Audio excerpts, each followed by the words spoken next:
Ryan Holiday is a media strategist and prominent writer on strategy and business. After dropping out of college at 19 to apprentice under Robert Greene, author of the 48 Hours of Power, he served as director of marketing at American Apparel for many years. He has written Trust Me, I'm Lying, Confessions of a Media Manipulator, Growth Hacker Marketing, The Obstacle is the Way, and Ego is the Enemy. So please join me in welcoming Ryan Holiday.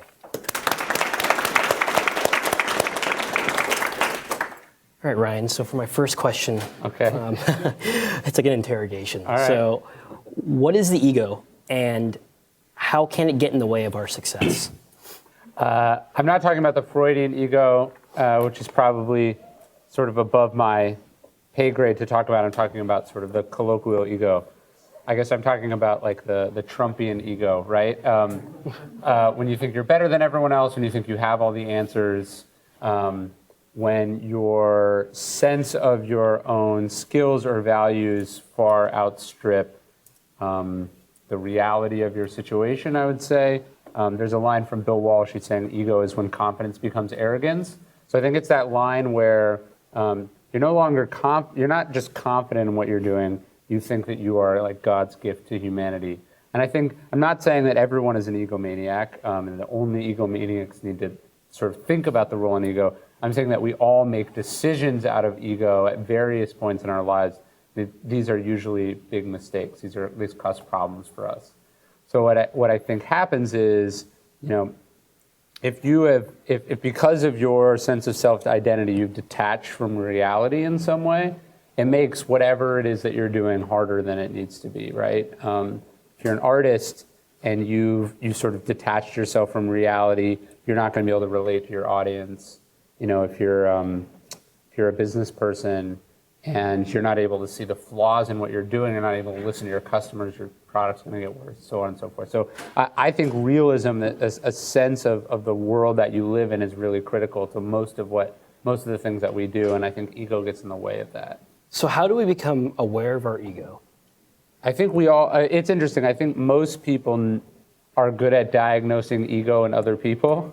We're really good at judging other people and saying, why is he doing this or why is she doing that? Like they have no idea what other people think of them, but we don't really apply that sort of sense of rigor to ourselves. So the book is just sort of, it's about thinking about why you're doing what you're doing, right? Viktor Frankl has this line, sort of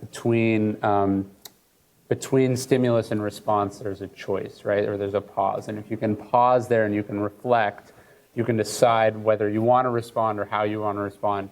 What I'm sort of talking about is stepping back and evaluating what our motivations are in a given situation, why we're doing things, why we're attracted to certain things, and just making sure that we're doing those things for the right reasons rather than because we want to impress other people, because we think it says something about us as a person. Sort of just getting rid of some of those more selfish motivations from what we're doing. In your book, you have a quote that says, ego loves the idea that something is fair or not. You mentioned the persecution complex. Mm-hmm. What is that and how can we protect ourselves from it? Well, so one of the themes in my writing is Stoic philosophy, which is an ancient philosophy. It was popular with the Greeks and Romans. The most famous practitioner is Marcus Aurelius, who's the old guy in Gladiator that Joaquin Phoenix character kills. It's philosophy is a loaded word for a lot of people. So it's Tim Ferriss, he calls it an operating system, which I think is a better way of thinking about it. It's really a set of exercises and sort of tweaks to your perspective that allows you to function better. And one of the things that the Stoics talk about is the story we tell ourselves about the things that happen, right? So if I called you an asshole right now, you would have to think about whether I was joking or whether I was being serious, right? And if you thought I was joking, it wouldn't hurt your feelings. And if you thought I was being serious, you would interpret it as an attack. And so that interpretation, how we determine what an event is or means, that's something we control, right? And so they're always looking at, they're saying events are objective. Marcus Aurelius says, there is no good or bad, there's only perception. There's only what we think about things. So to answer your question, I think what happens is, and this is kind of related to ego, I think it's more of just a general problem that we have. We look at a situation that we're in, or we look at a situation that another person is in. Maybe it's someone we're competing with or we're jealous of, and we go, is that fair? Should they have that? Well, I only have this. Is it fair that I got fired? Is it fair that, this went wrong or that went wrong? And the reality is there is no fair or unfair. There just is. And spending a lot of time labeling things, in my experience, often prevents us from solving things, but it adds an extra burden on top of just dealing with whatever this thing is in front of you. So I think what you see the Stoics do a lot is sort of strip things from that, strip the interpretation out of things and look at what they are. I think what ego often does is it does the opposite of that. It adds a bit of our own identity to a given situation. It looks at how this makes us look in front of other people. It's concerned more with appearances than reality. Another quote that stuck out to me is you said, "We tend to overwork as a means of self-escape, as a way of trying to justify our existence." And this is a quote from Joseph Piper. How does that also tie into our ego? There's some article, I forget where it was, I read it this morning on the plane, and they were talking about the stereotype of millennials is that we're lazy, but actually a significant portion of millennials are workaholics. The term they're starting to use now is work martyrs, and basically it means like you think you're so important to whatever it is that you're doing or whatever your job is that like literally the world would end if you didn't do it. And I felt that myself at many times. And this is, of course, absurd, right? Someone sent me an email yesterday and they had a line in it and they were saying, if you were really indispensable, then you could never be promoted. So it's not great to be indispensable. It's not great to have the world, you're not Atlas. The world is not sitting on your shoulders. I think what happens is that, especially if you come from, maybe you didn't have a ton of confidence as a kid or you didn't feel like your parents appreciated you, you can start to mistake accomplishments in work or throwing yourself in work as a sort of a way to buttress your identity. It can make you feel good instead of just intrinsically feeling good as a human being, which is what your right is to do. Like I sense this in my own life, right? Relationships are complicated, but work is easy, right? I can be fighting with my wife, and I can get up and leave the room and sit down on my computer, and it's not fighting with me, right? There's no complications there. It's just simple and straightforward. And so I think oftentimes instead of dealing with difficult things that we face in life, or dealing with ambiguity or uncertainty, we want to immerse ourselves in work or tasks or activities, and it's a way of feeling good about ourselves, but it's ultimately sort of running from our problems. Why do people feel they have graduated in certain fields of expertise, causing them not to learn anymore? And how do we remain always a student? The book is split into 3 parts, and the first section of the book has a section called Become a Student, so it's sort of taking up the beginner's mindset, right? There's a quote from Epictetus, a Stoic philosopher. He says, "One cannot learn that which they think they already know," right? And I think this is true. If you go, especially when you're young, if you think you know everything because you went to this college or that college or you started this company or that company, you're not going to learn anything, right? You can't learn what you believe you already know, and you can't learn if you think that you're the smartest person in the room. So I think that's one problem. That's how ego manifests itself early on in our careers. But then what happens is we start to become successful. We accomplish something, and you see this a lot with CEOs and politicians. You get to a point where you are the best at what you do, and learning can stop there too, right? You're no longer challenged in the way that you were before. You might know more than other people, and so that atrophies. And there's going to be someone else, maybe it's 5 years in the future or 10 years in the future, someone else isn't atrophying in the way that you are, and they're eventually going to catch you. And so I think you have to maintain that student mindset, right? There's a quote from Emerson I have in the book. He says, "Every man I meet is in some way my superior, and in that I learn of him." Basically saying that you have to go around and look for the things that you're not good at and you have to improve. Socrates was considered wise because he knew what he didn't know. So it's that idea. John Wheeler, the physicist, he's saying, as our island of knowledge grows, so too does the shore of our ignorance. And I think what you realize is that if you think you know everything, you've stopped learning. That's one. But the second part is actually the more that you learn, the more you are exposed to things that you haven't learned. If you have that hunger, if you have that drive to constantly be exploring that, exploring the fringes of what you're butting up into, that's a recipe for not just continual improvement, but it suppresses the ego, right? It prevents you from thinking you're better than other people, because instead of thinking about all the things that you know versus what they don't know, you're thinking about all the things that you don't know compared to some other person that you're modeling yourself against. Interesting. One story that stuck out to me was your story about Jackie Robinson and what he went through. Could you elaborate on that? Yeah, I think obviously I've not experienced anything remotely, and most of us in this room have not experienced anything remotely like the discrimination that someone like Jackie Robinson would have gone through.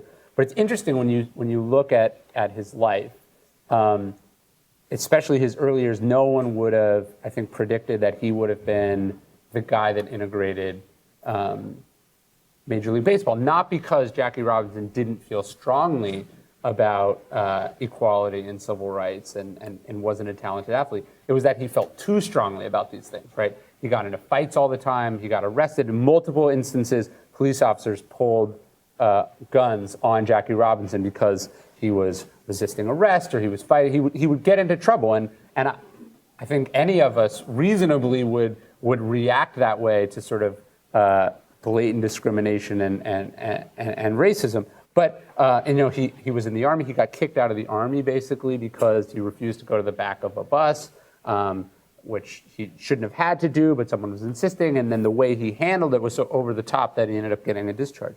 So anyways, he's not who you would have predicted, because when Branch Rickey, who was the manager of the Dodgers, was looking for someone, he wanted for a long time to integrate Major League Baseball. He wanted to hire a black player. And he had a few different players in mind. He has this famous meeting with Jackie Robinson, and he's asking him, what would you do in this situation? What would you do in that situation? A waiter does this. You get refused, access to a hotel. Someone throws a pitch at you. What do you do? And he was testing Jackie Robinson. He said, I'm looking for a player who has the guts not to fight back, because he knew that racist players would be attempting to goad him into responding in such a way that they could then use that to kick him out of baseball. So to me, what was so impressive about Jackie Robinson is that his entire time in Major League Baseball, he never got in a fight with another player. Even though people said horrible things to him, they actually they would slide spike first, which is something you're not supposed to do in baseball, at him to try to take out his legs. They would taunt him. He was hit with dozens and dozens of pitches on purpose, but he never fought back. He sort of channeled all that energy and that rage into playing. And that's what made him so great, and it's ultimately what allowed other players to follow in his footsteps. That entire experiment could have been set back if he'd responded differently.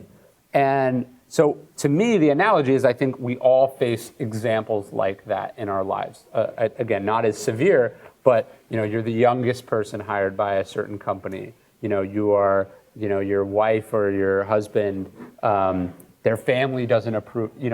You are going to be goaded. People are going to say things to you. You're going to be underestimated. How are you going to choose to respond to that?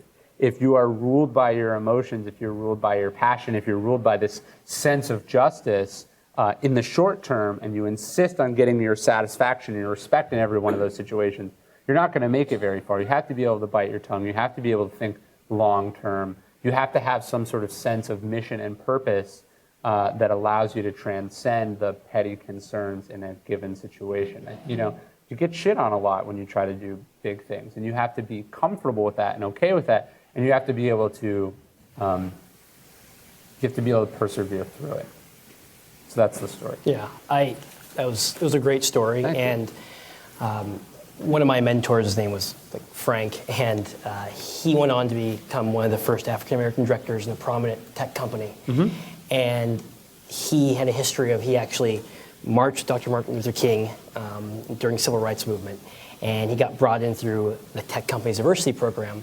And there was another African American before him who was just as qualified, educated, but he went through brutal racism through the company, and because the way he responded to it, he was pigeonholed.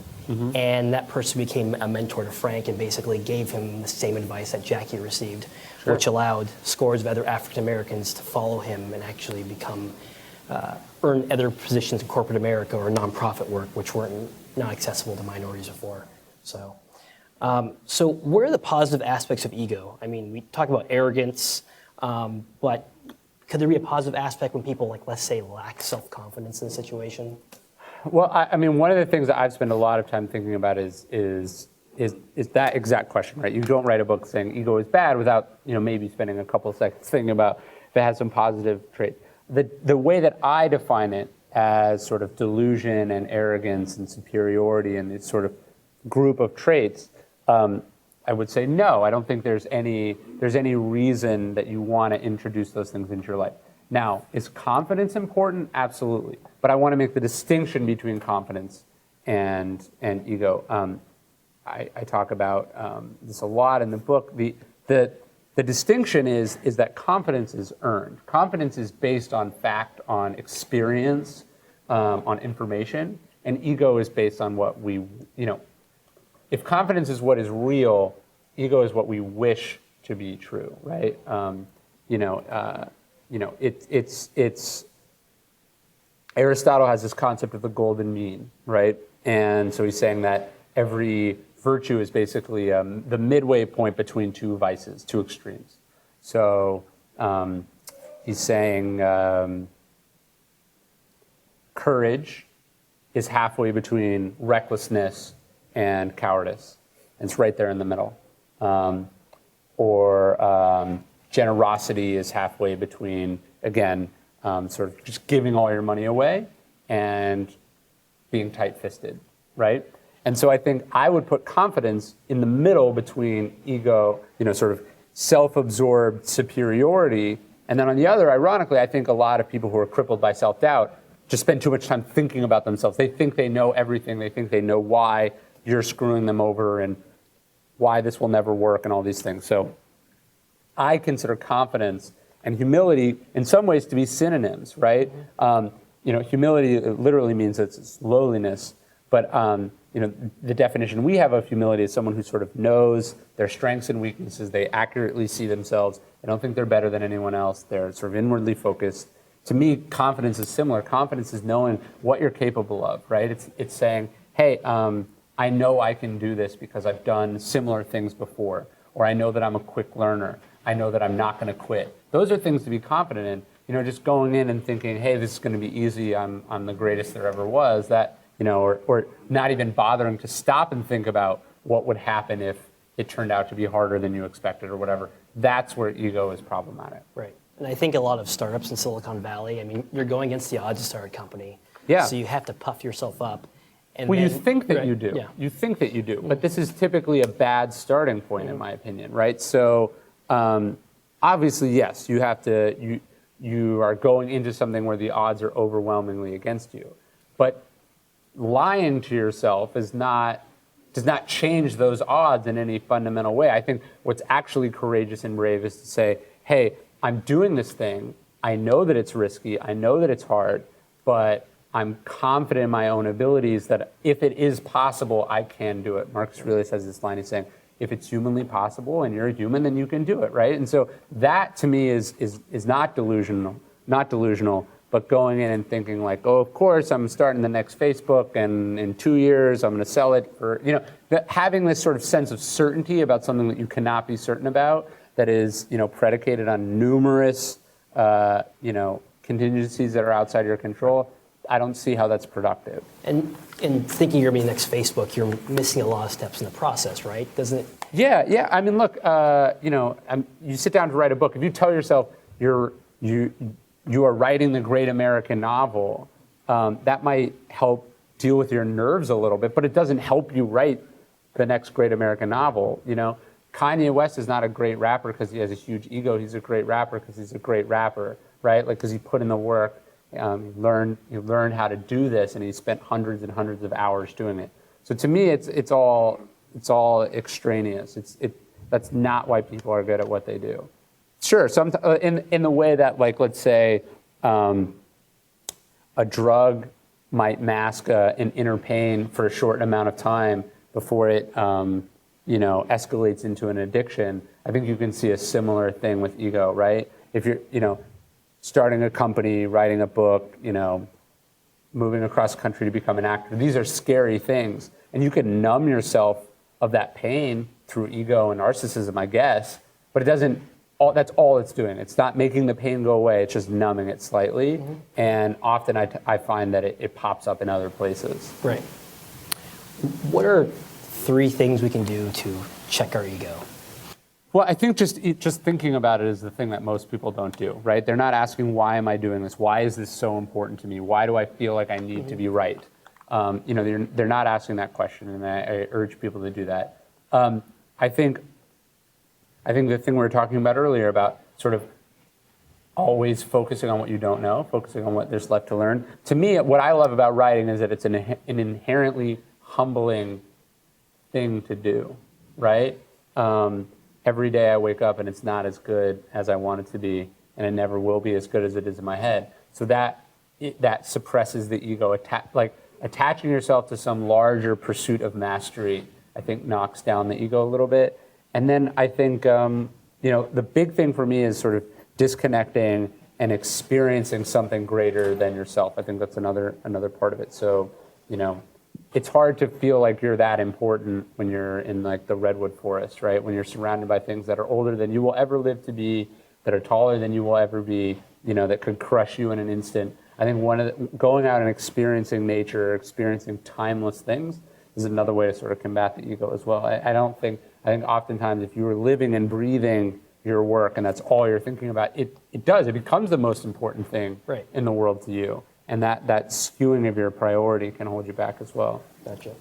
I think something we commonly deal with here at Google or any other places where there's competition and you're around a lot of people who are gifted and bright. I consider myself the Forrest Gump here. There's an exception made. But sure. Have you ever dealt with imposter syndrome? Yeah. Do you guys know what imposter syndrome is? I don't know. I mean, I think anyone who's going out and sort of chasing that brass ring, when you get it for a little bit, you instantly feel that flip. Like, am I supposed to? Do I deserve this? What does this feel like? Are they going to find me out? I think you deal with that. I think to a certain degree, the less you think about yourself, the less that comes up, right? So the more you are focused on the job rather than how does everyone think I'm doing about what is everyone's opinion of me is one concern, and the other is am I doing the best possible job that I can do? So I tend to focus. I think the less you are focused on what others are thinking and what you are thinking, and you're focused more in the present moment of whatever you're doing. To me, that's a way to combat that thing a little bit. I think. Especially with some of the social media tools, we kind of get the sense that people are paying attention to us a lot more than they really fucking are. Like, nobody cares.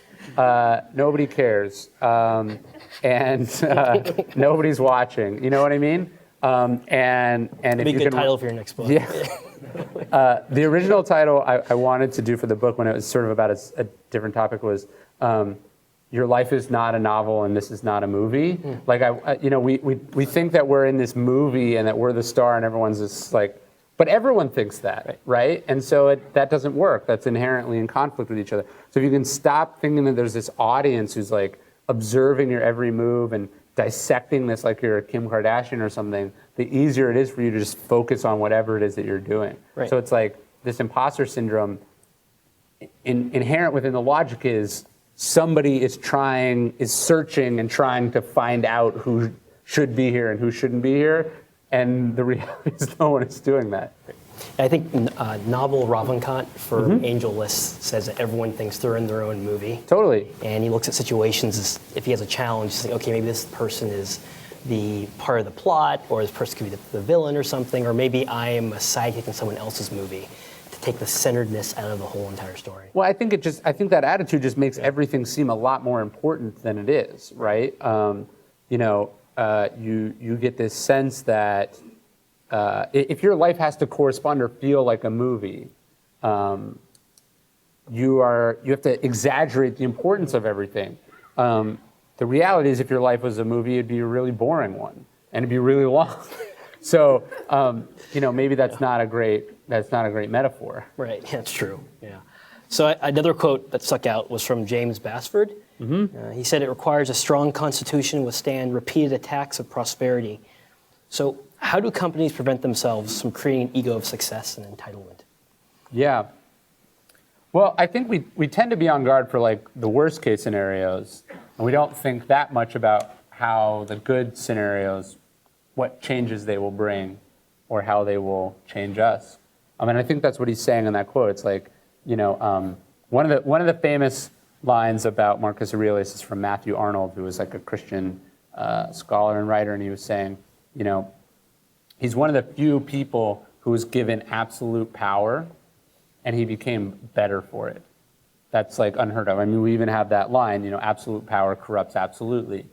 And I think you tend to see, and I've experienced this, and I think a lot of people, you experience some semblance of success, and all of a sudden you have these new temptations and these new responsibilities and new stresses, and they kind of make you an asshole, right? Because you have all this stuff and you're not prepared for it and all of that. And so I think a company has to, I think, internally make sure that they are not supporting and enabling those people who thrive on dominating others or think that it's all about them.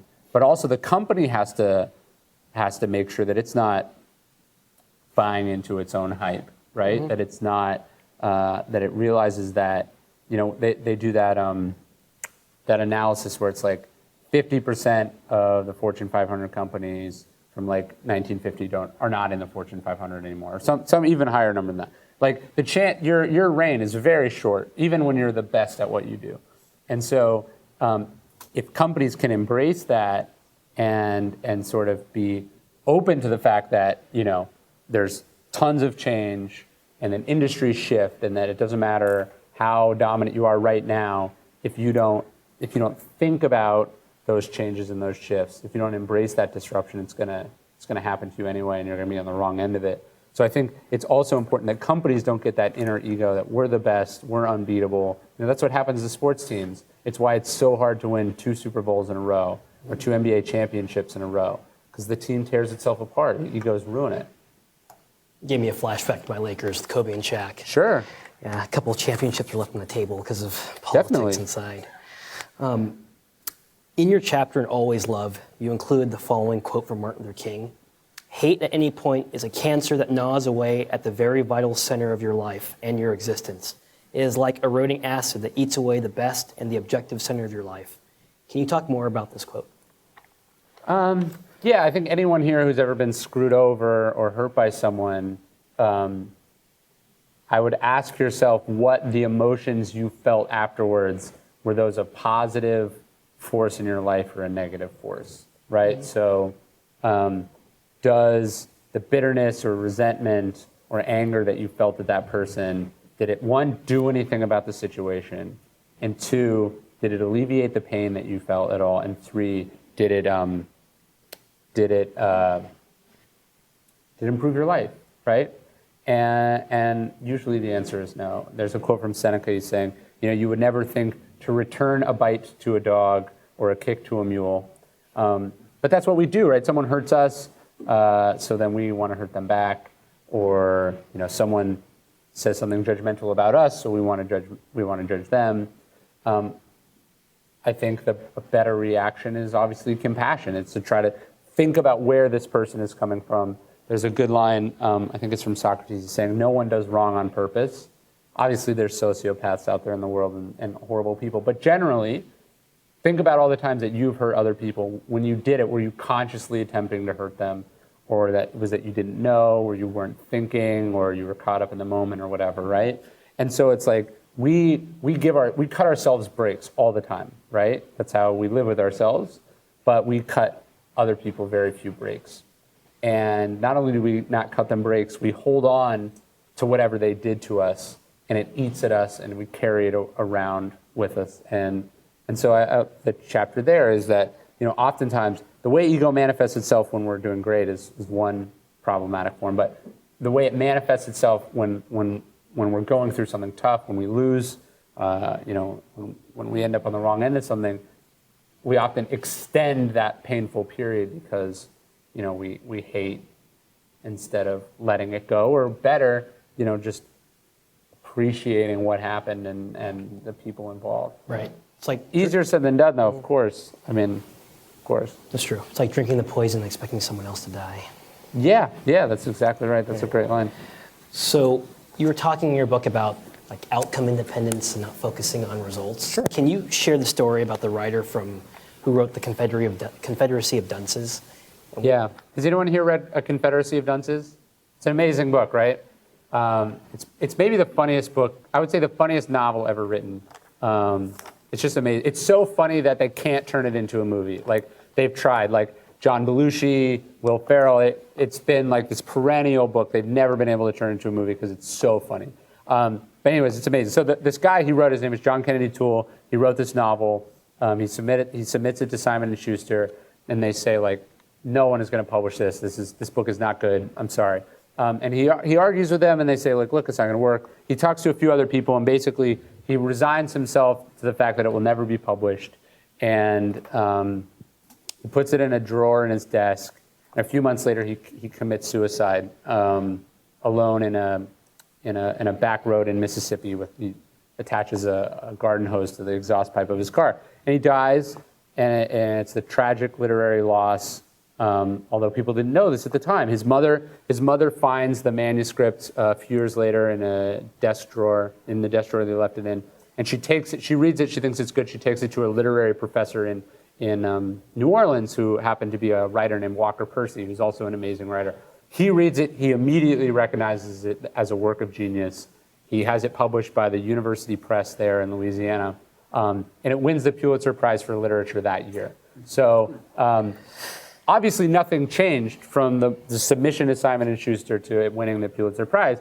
I mean, he was dead. He didn't improve it or anything, right? And so this is the problem with attaching, letting other people's opinion of your work determine whether it's valuable or not, right? Obviously, ideally, they should have seen it for what it was, but people are wrong all the time. They don't know. Some things are ahead of their time. Some things are decades ahead of their time. Some things are just presented wrong, or it's the wrong moment, or whatever it is, right? So I find it to be really sad that literature, instead of appreciating the fact that he made this great thing, he attached whether it was published or not and how it was received by an audience about not only whether the work was worth it, but whether he deserved to be alive or not, right? Which is obviously an extreme interpretation. And as a writer, I relate to that because you spend all this time, you work on this book, and at a certain point it leaves your hands and there's nothing else you can do about it. And this is true for a lot of work. But if as a creative person, you have decided that the arbiter of whether it was good or not, or whether your time was well spent or not, is how it is received by these other people, you've now taken your sense of self-worth and you've deferred it out. You've placed it in other people's control. And those people are going to let you down from time to time. They're not going to appreciate what you did. They're going to judge it. They're going to be afraid of it or whatever it is. And so that's something, you have to practice. You have to practice finding your own, Warren Buffett has a line, it's better to live your life by an inner scorecard than an outer scoreboard. What is it that you measure your own success by? And ideally, it should be things that are entirely in your control, right? Like, I know I wrote a great book. I know that was the best work that I'm capable of doing when I wrote it. I know how much time I put into it. Obviously, I want it to sell, but it's better that I go into it aware of the fact that it could potentially not, and that people might hate it. And I have to be okay with that. And if you're not, then it's not the right profession for you. Right. And so that's just something you have to work at. And it sounds, if you focus on the results, you can set yourself up becoming a victim. Yeah. Saying people never see things Well, my and way. the other tricky part is that the goalposts move. So if you tell yourself, like, if I'm a millionaire, I'll feel good and valuable, and then you get $1 million and it's not, doesn't feel like you think. If you think hitting a New York Times bestseller list, that'll make me feel good, or marrying this beautiful man or woman, or sleeping with this number of people, or having this house, or making it in New York City. You find Robert Louis Stevenson is saying, it's a difficult thing to scale arduous hilltops and find humanity indifferent to your achievements. That's fucking life. Right. That's just how it goes. Nobody cares. That's true. You have to care. Right. That's really important. I remember I told myself, like, growing up, if I can get off of Section 8 housing, I'll be happy. Sure. And I got off of Section 8 housing, and it's like, okay, if I can start investing in real estate, I'll be happy. Start investing in real estate, and it's just the circle just keeps, They call that conditional happiness. The idea that your happiness, you will be happy when this thing happens. Exactly. Never. Yep. It never, ever, ever is true. Right. So, talked a lot about stoicism. For someone just getting into stoicism, where do you find a natural starting point? Marcus Aurelius seems to be the most accessible, but some people are wondering if you think there's a better place to start learning about Stoic philosophy. I wrote a piece for Tim Ferriss's website a few years ago called Stoicism 101, like philosophy for entrepreneurs. That's a pretty good entry point. I like to read, Marcus Aurelius was how I got into it. I think Seneca has an essay called On the Shortness of Life that is a really sort of beautiful, moving essay. It's short to read. It's a problem that we all deal with, which is that we die and we don't know how much time we have on this planet. I would maybe start there. I'm working on a book. I have a book coming out later in this year called The Daily Stoic, which is like one page of Stoic thought every day, like from the original Greek and Latin translations. But I would just say, pick up one of the originals. They're very, very readable. They're not what you think when you think of philosophy. But I would say don't read whatever is free on the internet. They're free on the internet because there are archaic old translations that use words and phrases that have... Translation is an art. Right. And, spend the $9 to get a translation from Penguin or something that is at least somewhat modern. Right. In your book, you have a quote that's from you. It says... It's not a quote if it's from me. It's sorry. just a statement. It's a statement from you. This is the book I wish existed at critical turning points in my own life, when I, like everyone else, was called to answer the most critical questions a person can ask themselves in life. Who do I want to be? So who do you want to be? It's a very personal question. Just imagine no one's here, just me and you. Yeah. Well, what I was saying is that I wanted the book to be sort of a set of things to think about, what the smartest people in history have said at various junctures in your life.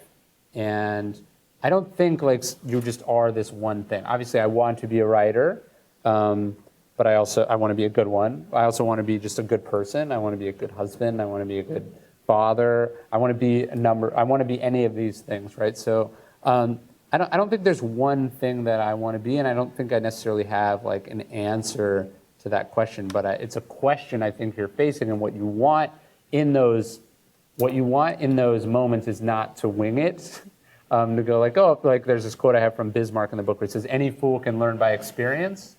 I prefer to learn by the experience of others, is what he's saying, and that's what I try to do in my writing: is take the experiences of others. And organize them in a coherent way that allows people and myself to draw from them. Gotcha. You have mentors, relationships. When you have a conflict, how do you deal with it, and what gets under your skin and kind of throws you off your balance? When I have a conflict with a mentor? Or just any mentors, or...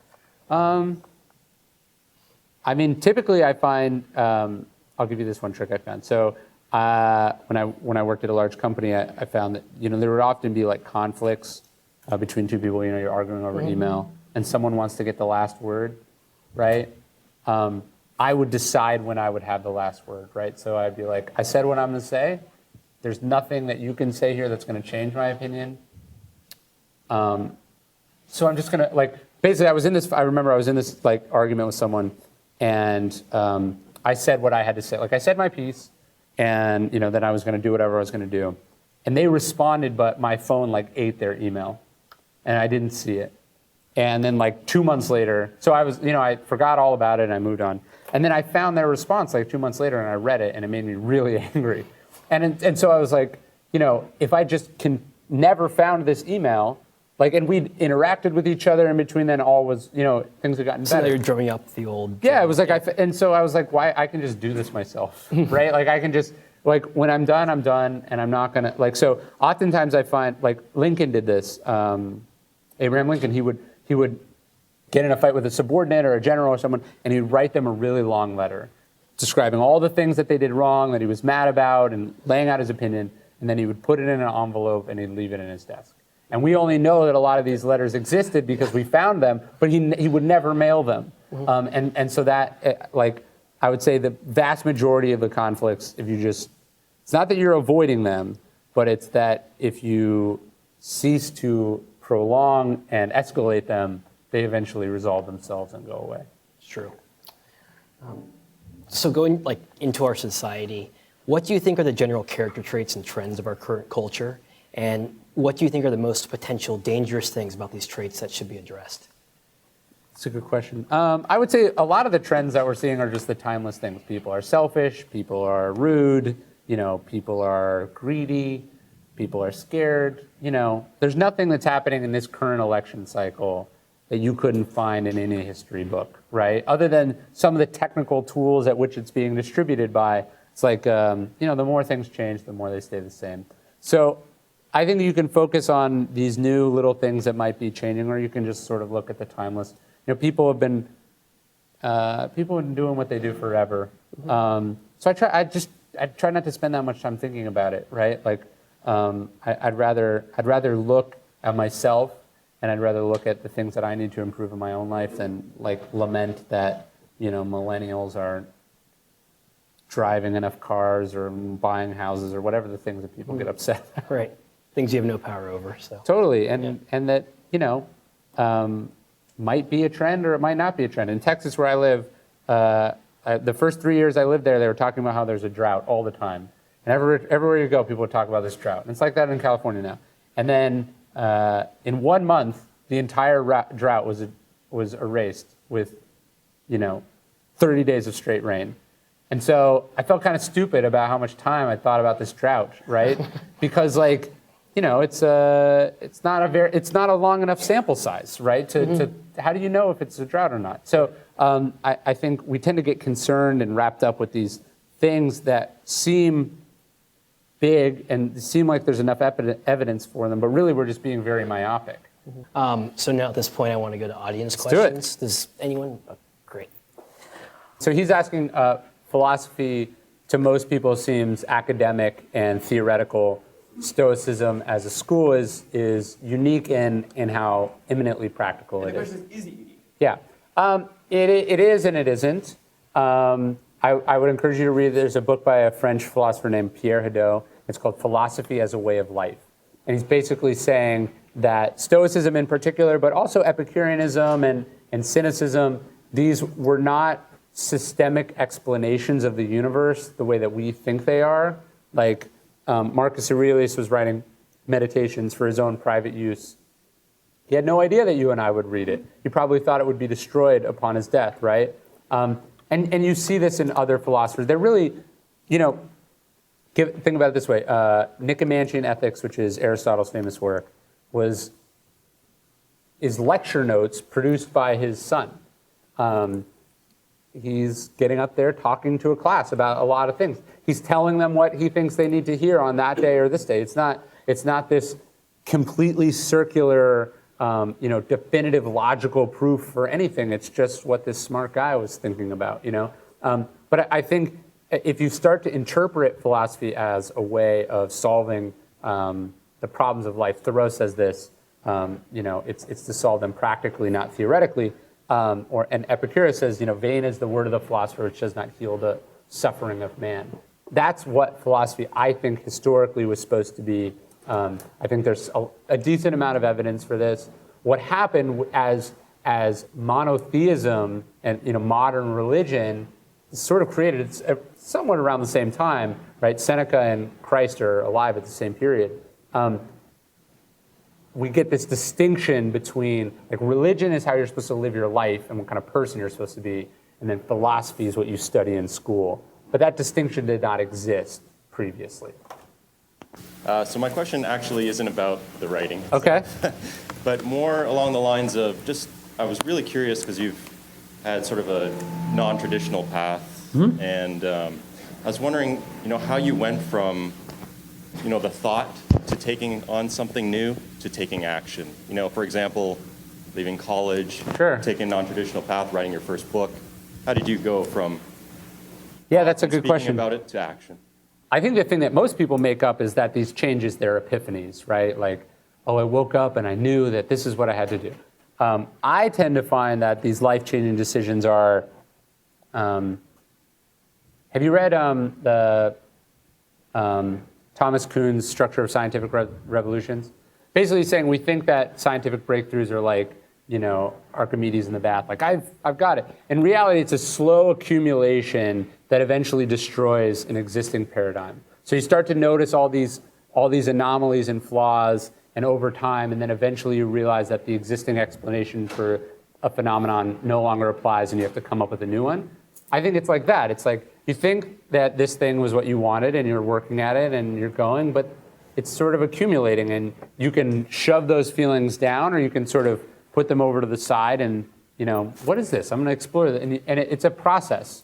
It only looks clear in retrospect. Like, it looks like I dropped out of college and I worked for this person, and then I got this job, and then I left that to do this. And obviously, like, if I'm writing my bio on the back of my book, I only have 4 sentences. I'm not, and who would have known? Like, you don't put that. So that certainty, you want to make sure you're not falling for that certainty, and that you allow things to develop, and then at a certain point you do take risks.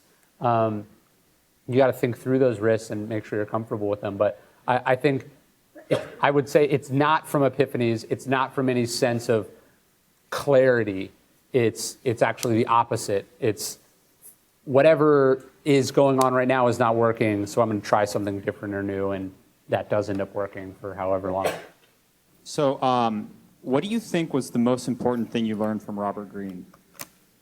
I would say practically it was learning how to organize and make a book. Like, he just taught me the craft of writing.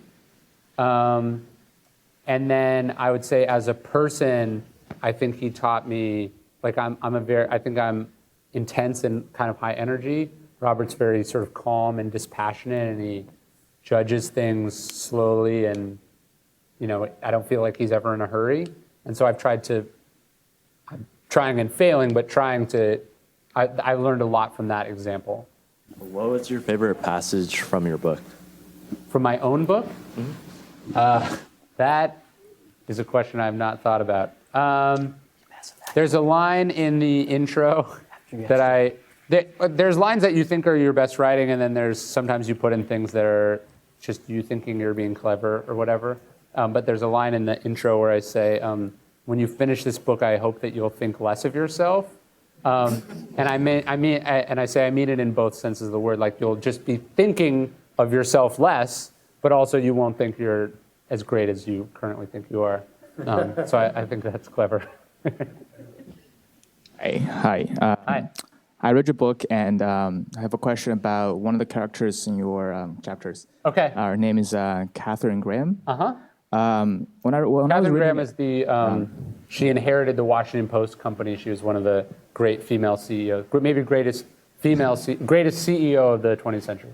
Right. So I was just putting myself in her shoes. It was like she was facing a lot of troubles and doubts from herself, probably, because she doesn't have experience before. Yeah. So, like, when do you draw the line of pushing through, persevere, versus maybe this is not for me, I should just wash my hands and go away and do something else? Maybe, like, I'm Michael Jordan trying to play piano. It's not gonna work out. Yeah. That's a great question, and I don't think there's like some rule. It's like, here's the math equation to know whether you should do this or not. There's a line from Stephen Pressfield I like, and he's saying, remember, what is he saying? Remember the counterfeiter is wildly self-confident, and the innovator is scared to death. So in some ways, I think being scared or uncertain about, like, I think if she had known, like, hey, even though I've basically never worked a day in my life, I just inherited this multinational corporation, and I have no experience, but I'm going to be the world's greatest CEO. Like, I'm going to turn this into hundreds and hundreds of millions of dollars of personal wealth, and people are going to be writing books about me, 50 years from now. If she had thought that, she would have been insane, and she wouldn't have been successful. So I think her doubts actually fueled her at being good at, because if she thought she knew what she was doing, she wouldn't have sought out Warren Buffett and learned from him, and she wouldn't have, hired the right. So I think that those doubts, provided they're not like, hey, I don't know how to swim, I shouldn't jump in a pool, but provided that those doubts are fueling you to learn and explore and stuff like that, I think that can be positive. How do you know when a decision is ego-driven? It feels to me like most of my decisions are partially ego-driven, Yeah. and I'm like slightly addicted or dependent on external validation. Sure. So how do you kind of, is it like a 51-49 scale or? Yeah, I don't know either. Look, I'm not saying egolessness is possible or even desirable, but I'm saying that you should be questioning and thinking about these things rather than having it sort of be this silent thumb on the scale, skewing your decisions or your priorities. Just because your ego is lined up with something doesn't mean that it's the wrong decision, right? Like,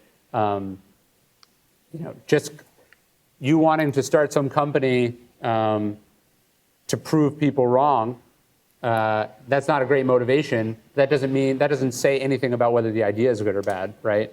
So I think what you're trying to do is ultimately strip ego out of the equation as much as possible. It's a process. You get better at it as you go. But generally, the fewer emotional, knee-jerk, insecure decisions you make, the better. I don't think it adds much to the decision. So if you can make the right decision for sort of pure objective reasons, obviously that's better than the egotistical reasons. What's the most crazy thing that you've done to market this book, and what's the craziest, most controversial thing you've seen in the last year in terms of marketing? Craziest thing? I mean, I got the tattoo titled, or the title tattooed on my arm. What? It's on this arm. I paid. I wanted to write an article. I don't like that books aren't fact-checked. Even traditionally published books aren't fact-checked. So I'm driven crazy by the fact there's this popular book called Eat That Frog by this guy named Brian Tracy, which is based on a Mark Twain quote about how you should eat a frog every morning, as basically do the most difficult thing first. Except Mark Twain didn't fucking say that. So it pisses me off that someone could write a book and, so I paid, I wanted to write an article about fact-checking books. So I just paid someone to fact-check my own book so then I could write an article about it.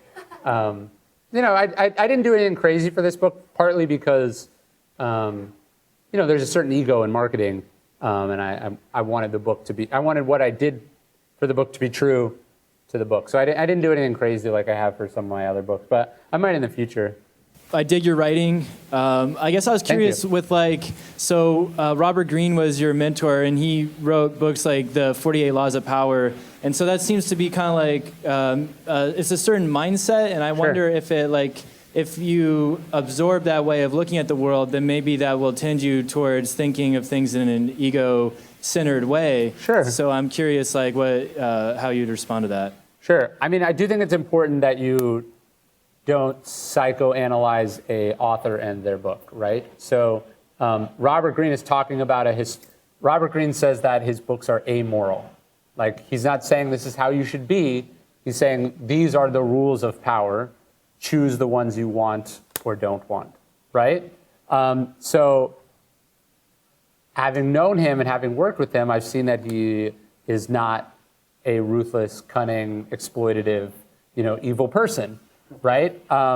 So I think understanding how power works historically and seeing the levers by which people come to power is neither good or bad. just fact. And then you decide based on your own moral compass, whether how and whether you want to follow in their footsteps at all. So, Robert Greene writes, let others do all the work and take all the credit, right? Well, I was his research assistant, and people know about it. So obviously he didn't, he was actually very generous with the credit that he gave me, and has been a great supporter. And so I think knowing how things tend to work sociologically or historically is not, doesn't mean you have to live by them. Thanks, Ryan. Thank you. Obviously, you're clearly well-read. What is your strategy for being a better reader? Okay, so I'll say a couple things. I'll just vomit out some thoughts on reading. Speed reading is not a thing. Stop chasing it, right? It's supposed to take a long time. There's no way around it, right? You don't think about how to speed up sex or eating, right? Like these are things you savor and enjoy. I would say that I made a decision early on in my life that it's like, hey, I read this thing in a book and then I applied it at work. So why am I pretending that reading is what I do at home in my private time, and then work is when I sit at a computer and read Reddit all day, So like the idea that like reading is part of my job, I'm going to make time. If I decide at 2 p.m. to spend 2.5 hours reading, like I don't consider that like me, messing around. That's work. And then I think you have to, it's not simply just taking in information, you have to have some process for synthesizing and organizing and storing this information. Otherwise, you're just relying on memorizing it. And I'm not a great memorizer. So I keep I organize it all by note cards. Some people use Evernote file. I think you also have to organize this information in some way. And then, I just genuinely love reading. So I don't, it's my favorite thing. And I would say the other thing is, I don't schedule reading. Like I know some people are like, I read 50 pages a day. That might work for you. I'm more of like a binge reader. So I might read 4 books in a week and then not read a book in a week, depending on how I have time. And I use travel. I don't watch movies on an airplane. I read books, Thank you. Thank you. Great. Well, Ryan, thank you for everything. Thank you for Let's give having him a me. round of applause. Awesome.